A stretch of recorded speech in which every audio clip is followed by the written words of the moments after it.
নমস্কার, সকলে কেমন আছেন? আশা করি সকলে ভালোই আছেন। নতুন একটা ভিডিওতে আপনাদের সকলকে স্বাগতম। দিনটি ছিল শিবরাত্রির দিন। সেদিনকে তাড়াতাড়ি রেডি হয়ে স্নান করে তারপর পুজোর জন্য বসে পড়েছিলাম। তারপর বাড়িতে পুজো করে মন্দিরে পুজো করতে গিয়েছিলাম।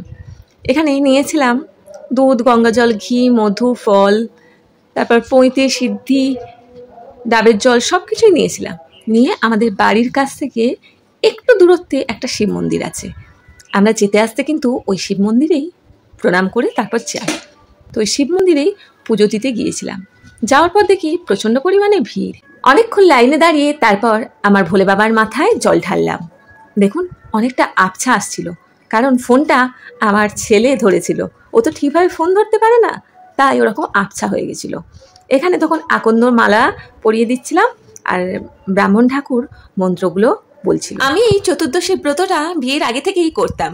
মা বলতো শিব ঠাকুরের ব্রত করলে নাকি ভালো আশীর্বাদ পাওয়া যায়। আর মায়ের পুজো দিয়ে এসে সে লুচি আলুর দম খাওয়ার লোভটা সামলাতেই পারতাম না, কিন্তু মায়ের মতো পারতাম না।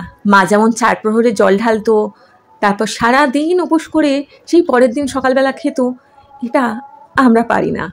তাই 1 প্রহরেই সব কিছু ঢেলে দিয়ে আসি।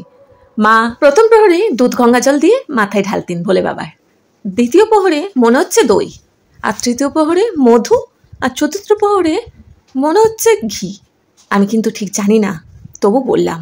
কিন্তু আমরা এখন দুধ, গঙ্গাজল, ঘি, মধু, ডাবের জল সব কিছু 1 প্রহরেই ঢেলে দিয়ে চলে আসি। ব্রাহ্মণ ঠাকুর তখন পুজো করছিলেন। তারপর আমি সব ফল, বাতাসা যা ছিল, সন্দেশ সব দিয়ে, ফলগুলো সব দিয়ে তারপর ব্রাহ্মণের মন্ত্রগুলো পড়ছিলাম। মা বলে মনের ভক্তিটাই সব কিছু, পুজোটা আসল না।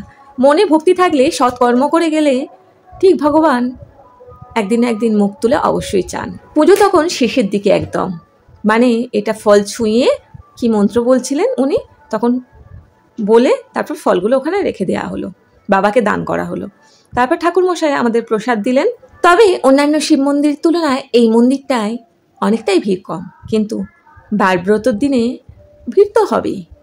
তো শেষ পর্যন্ত ঠাকুরমশাই বললেন যে কোনো একটা ফল নিয়ে ওটা প্রসাদ হিসাবে খেতে। আপনারাও যদি শিবরাত্রি করে থাকেন অবশ্যই কমেন্টের মাধ্যমে জানাবেন। আর আমার ভিডিওটি ভালো লাগলে একটা লাইক কমেন্ট অবশ্যই করবেন, এটা আমার তরফ থেকে আপনাদের কাছে অনুরোধ রইল। ব্রত শেষে আমরা আবার সাবুদানা ভিজানো খাই, আপনারা কি খান সেটাও কমেন্টের মাধ্যমে।